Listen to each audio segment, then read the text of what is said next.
안녕하세요. 책 데이트 시간입니다. 오늘 소개해 드릴 책은 원이라는 책입니다. 댄 자드라지움, 주미라 옹김, 앵글북스에서 나온 책입니다. 복잡하고 어려운 세상에서 중심을 잃지 않고 살아가려면요, 무엇보다 자신을 아는 힘이 중요합니다.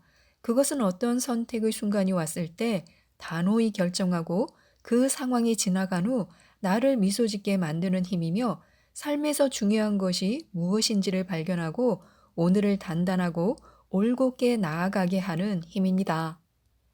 이 책은 심플하고 의미 있는 인생은 단 하나의 용기, 단 한 번의 행동, 단 하루의 변화에서 시작된다고 하는데요. 몇 가지만 살펴보도록 하겠습니다. 위대한 삶이란 어떤 것일까요? 세상은 우리의 특별함을 부르고 있습니다. 우리가 발견한 특별한 삶은요, 앞으로 살아갈 나날에 더 많은 의미, 더 많은 목적, 더 많은 사랑, 더 많은 웃음, 더 많은 경이로움과 모험을 안겨줄 것입니다. 그리고 그 여정이 끝나갈 때 우리는 후회만 남은 삶이 아니라 의미로 가득 찬 삶을 되돌아보게 될 것입니다. 그 순간 마음속에서는 이미 맨 처음 알았던 세상보다 우리가 더 나은 세상을 남기게 되었음을, 다른 사람들의 삶에도 변화를 일으켰음을, 그런 세상에서 멋진 선물을 받았음을, 그리고 우리 역시 멋진 선물을 돌려주었음을 뿌듯하게 생각하게 될 것입니다. 그 특별한 삶이란 우리가 그저 경험하는 무언가가 아니라 날마다 새롭게 만들어내는 것입니다. 삶에서 내가 무엇을 얻을 수 있을까 하고 묻지 말고 내가 무엇을 내줄 수 있을까를 물어야 합니다. 이 질문을 던졌을 때 과연 세상에 어떤 일이 일어날 수 있는지를 생각해 보는 것도 좋습니다. 자신의 삶 속에 변화를 가져올 때 세상에도 변화가 일어납니다. 따라서 진정 지혜로운 사람은요, 타인이나 세상이 아닌 자기 자신을 먼저 변화시킵니다. 우리는 어쩌다 우연히 지금 여기에 있는 것이 아닙니다. 지금부터 스스로에게 질문을 던지고 자신의 대답에 집중하는 것이 좋습니다. 먼저 눈을 감고 심호흡을 하고요. 숨을 깊이 들이쉬고 내쉬는 것입니다. 하나, 둘, 셋.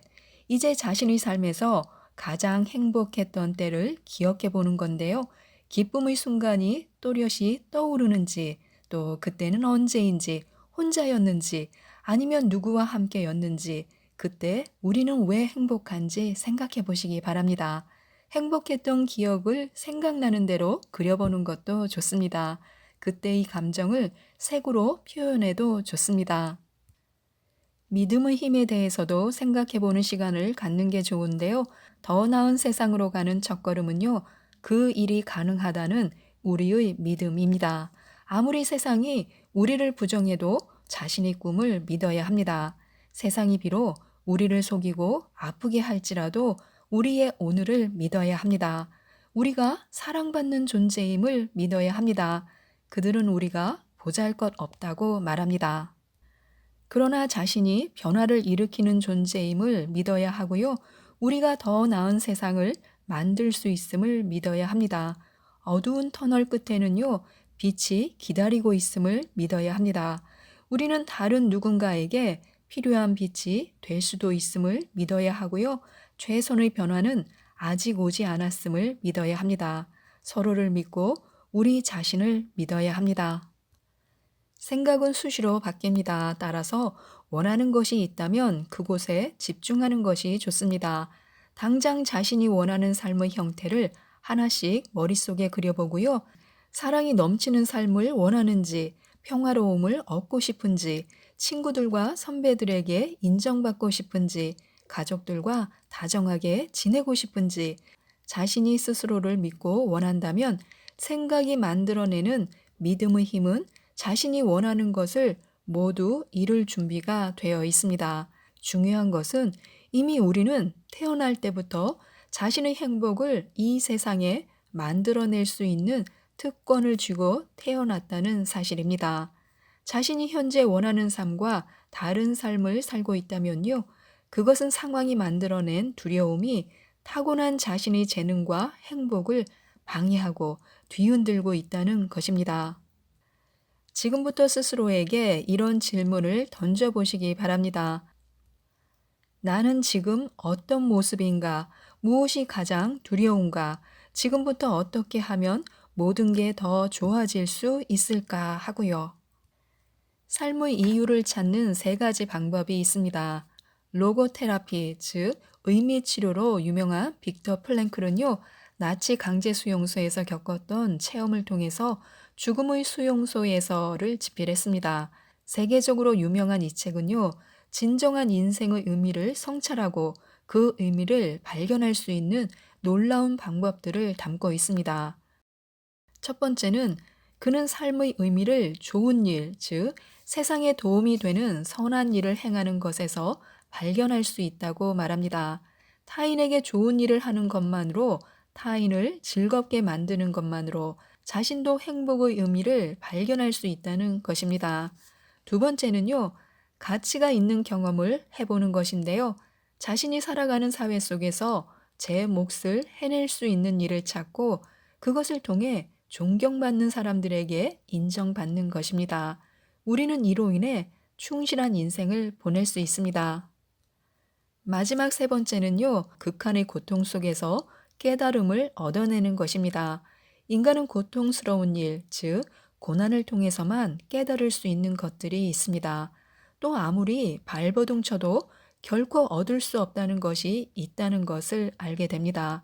이로 인해 어쩔 수 없이 인생은 앞을 향해 나아갈 수밖에 없고 그 과정에서 진정한 행복과 기쁨을 추구하는 수밖에 없는 것입니다. 삶을 온전히 변화시키는 고통은요, 선택의 영역이 아닙니다. 하지만 우리는 그 고통을 어떻게 받아들일지 선택할 수 있습니다. 열려있는 세상을 향해 묵묵히 걸어나갈 때 우리는 자신의 역할을 발견할 수 있고 그것을 타인과 세상을 위해 사용할 수 있습니다. 그렇다면 나는 무엇으로 세상에 기여할 수 있을까? 이렇게 질문해 보는 것도 좋습니다. 대단하고 굉장한 것이 아니어도 좋습니다. 오늘 하루 자신으로 인해 조금이라도 세상이 좋아졌다고 생각되는 것이 있다면요, 그것으로 충분합니다. 그래서 내가 오늘 하루 동안 바꾼 세상의 모습 세 가지, 또 내일 하루 동안 세상을 위해 할 수 있는 일 세 가지를 써보는 것도 좋습니다. 여러분 혹시 이런 거 생각해 보신 적 있나요? 한번 생각해 보시기 바랍니다. 희망은 어떤 느낌일까? 용기는 어떤 소리가 날까? 행동은 어떤 모습일까? 어떻게 하면 모든 게 더 좋아질까? 하고요. 또 소중한 것 하나를 얻기 위해서 내가 가진 장점을 보다 구체적으로 나열해 보는 것도 좋습니다. 펜을 들어서 한번 써보시기 바랍니다.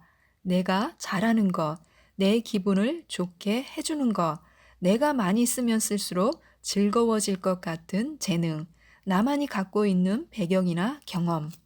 내가 사는 세계를 넓히는 법에는요, 정답의 틀에서 벗어나는 것이 있습니다. 나를 가두는 것에서 벗어나야 하는데요. 재미있는 일화가 있어서 들려드리도록 하겠습니다. 씨는 곧 이륙할 비행기의 탑승을 기다리고 있었다. 그는 기다리는 동안 읽을 책 한 권과 과자 한 봉지를 구입한 후 한 남자가 앉아있는 탁자에 나란히 앉았다. 씨는 책에서 눈을 떼지 않은 채 팔을 뻗어 탁자 한가운데 있는 과자 봉지에서 과자를 하나 집었다.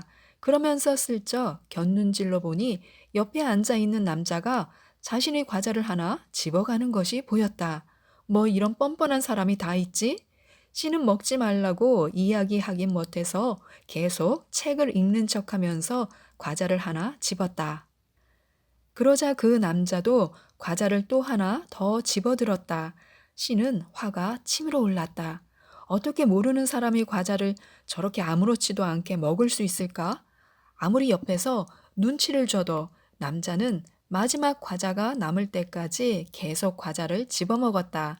씨가 잽싸게 마지막 과자를 집기 전에 남자가 먼저 과자를 가져다가 반으로 쪼개 한쪽을 씨에게 건네주었다. 씨는 너무 어이가 없어서 그만 할 말을 잃고 말았다. 그 순간 남자는 탑승 시간이 되었는지 자리에서 일어서더니 씨에게 미소를 지으며 허리를 숙였다. 그러고는 즐거운 하루가 되길 바란다라는 인사와 함께 돌아섰다. 기가 차서 벌린 입을 다물지 못하고 있던 씨는 왜 허락도 없이 남의 과자를 먹었는지 따져야겠다는 마음에 자리에서 벌떡 일어섰다. 하지만 그 순간 씨가 탈 비행기의 탑승을 알리는 안내 방송이 나와 화를 누르고 뒤돌아서지 않을 수 없었다. 분이 안 풀린 씨는 씩씩거리며 책을 넣기 위해 가방을 열었다. 그리고 순간 아연해졌다. 뜯지도 않은 과자 봉지가 그녀의 가방 속에 있었던 것이다. 자신을 가두는 것은 창살이 아닙니다. 그것은 바로 다친 마음인데요. 무심코 만들어진 편견은 우리 마음에 스며들어 견고한 상자를 만들고 그 속에 우리를 가두어 놓습니다. 이러한 편견은 유연했던 마음을 경직시키고 우리가 할 수 있는 수많은 것들을 제한합니다. 우리의 일상을 이루는 것들의 소중함을 깨우쳐야 하는데요. 당연한 것은 당연한 것이 아닙니다. 스티브 잡스의 글이 있어서 하나 읽어드리도록 하겠습니다. 나는 비즈니스계에서 성공의 끝을 보았다. 타인의 눈에 내 인생은 성공의 상징이었다. 하지만 지금 병들어 누워 과거의 삶을 회상하는 이 순간 나는 깨닫는다. 자부심에 빛나던 사회적 인정과 부는 결국 죽음 앞에서는 희미해지고 무의미해진다는 것을. 나는 어둠 속에서 생명 연장 장치의 녹색빛과 기계음을 보고 들으며 죽음의 숨결을 느낄 수 있었다. 이제야 깨달았다. 삶을 이어나갈 적당한 부를 쌓았다면 그 이후 우리는 부와 무관한 것을 추구해야 한다는 사실을. 당신은 차를 운전해 줄 사람을 고용할 수 있고 돈을 벌어줄 사람을 구할 수도 있다. 하지만 대신 아파해 줄 사람을 구할 수는 없을 것이다. 잃어버린 물건은 되찾을 수 있지만 삶은 한번 잃어버리면 절대 되찾을 수 없는 유일한 것이다. 우리가 현재 삶의 어느 순간에 있던 결국 시간이 지나면 삶이라는 연극의 커튼이 내려오는 마지막 순간을 맞이할 것이다. 가족 간의 사랑을 소중히 여겨라. 배우자를 사랑하고 친구들을 사랑하라. 너 자신을 배려하라. 타인과 더불어. 우리는 삶이 지치고 힘들 때 무언가 생각대로 되지 않아서 불편을 느낄 때면 문득 내 안에 나는 누구인가? 나는 잘 살고 있는 건가? 이런 질문들이 떠오릅니다. 해야 할 많은 일들과 타인의 기대를 충족시키기 위해 살아가고 있는 나와 내 안의 진정한 나가 서로 갈등을 일으키기 때문입니다. 이럴 때는 잠시 멈추어 삶의 한가운데 서 있는 나를 바라볼 필요가 있습니다. 내 마음의 소리에 귀를 기울이고 있거나 잃어버린 것들이 있는지 돌아볼 수 있는 휴식 시간을 통해서 위로받고 지지받아 다시 세상으로 나아갈 수 있도록 해야 합니다. 지금까지 이 책에 대해서 말씀드렸는데요. 이 책은 오늘의 후회와 불안을 바꾸는 내 인생에서 놓쳐서는 안 될 단 한 가지를 찾아갈 수 있도록 도움을 주는 책입니다. 나를 위한 휴식과도 같은 이 책을 읽어보시고 나에게 가장 소중한 하나, 원을 찾으셨으면 좋겠습니다. 이상 책데이트였습니다. 감사합니다.